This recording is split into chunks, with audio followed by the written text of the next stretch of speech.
vao pejim-baovao hafa tanteraka kosa edy efa azon'ny fiara ifamezivezena ny lalana kasina rehefa avy nasiam-panamboarana noho ireo lavaka tamin'ny lalana iny ka nampiteraka fitohanan'ny fiara nandritra ny fotoana maro. Jimmy Maradamela sy Mamrasoa Samuely no mitatitra ny vaovao.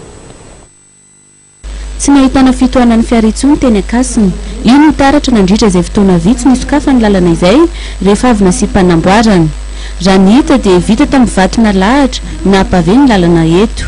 Afaka amin'ny fitohanan'ny fiara izay maharitra ela be ireo fiara-pitatitra 320 izay isany mampiasa ity lalana ity.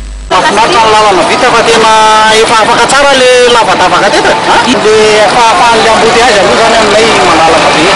Nanamafy koa ireo mpamily fiarakaretsaka fa manatsara ny asan'izy ireo ny fahavitan'ny lalana.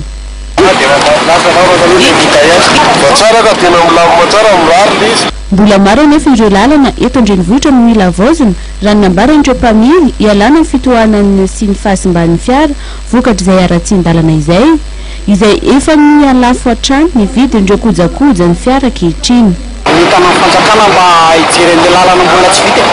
Na dia efa azo ampiasaina izany lalana dia mbola maneho ny fanamboarana trano ireo mpiasa mpanamboatra izany izay tsy dia manelingelina firy ny fifamezivezen'ny fiara.